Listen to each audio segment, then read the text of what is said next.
Hello, I'm Teresa Hansen, Vice President of Global Content for Clarion Energy. Welcome to this week's edition of Clarion Energy News. Here are the stories.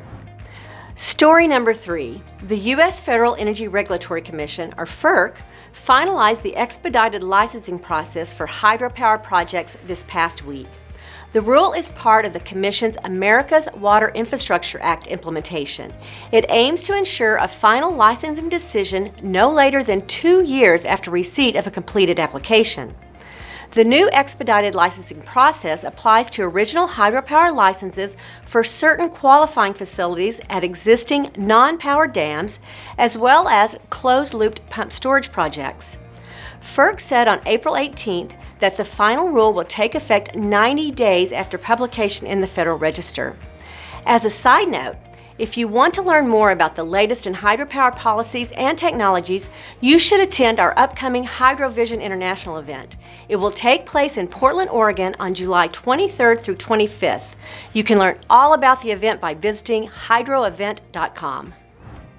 Story number 2. Just more than a week ago, on April 19th in Surprise, Arizona, a storage facility owned by Arizona Public Service exploded. The explosion injured 4 firefighters who were working to extinguish a battery fire at the facility. The storage system was installed in late 2016 as part of an agreement between the utility and AES Energy Storage. It included two 2-megawatt AES Advancion battery arrays in Surprise and Buckeye, Arizona. These were AES's first installations in Arizona. The following year, in 2017, AES and Siemens combined to become Fluence. A spokesperson for Arizona Public Service said that the utility is investigating the incident, along with representatives from Fluence and multiple first responder agencies. Fluence said that it has dispatched a team of top safety and technical leaders to the site.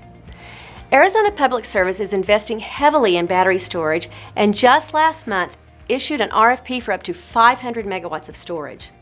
The battery storage system in Surprise uses lithium-ion technology, which is no stranger to fires.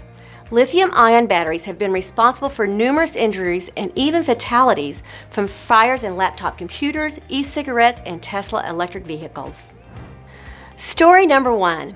American natural gas is getting closer to fueling more European and global power plants.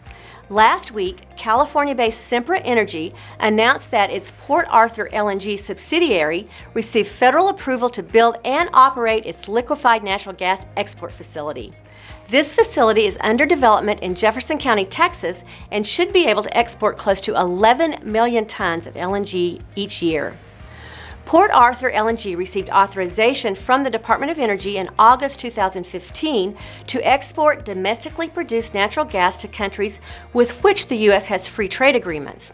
The company also has a pending application to export natural gas to non-free trade agreement countries. In December 2018, Port Arthur LNG and the Polish oil and gas company signed a 20-year sale and purchase agreement for LNG, which is subject to certain conditions. But this is not the first agreement of this type. 2 electric utilities in Spain and 1 in Indonesia entered into a sales and purchase agreement with a Corpus Christi LNG export facility owned by Cheniere Energy. The first commercial delivery of that agreement is expected by June. And speaking of LNG, the Energy Information Administration reports that U.S. LNG exports quadrupled in 2017, and the U.S. could become the largest LNG exporter by early 2020.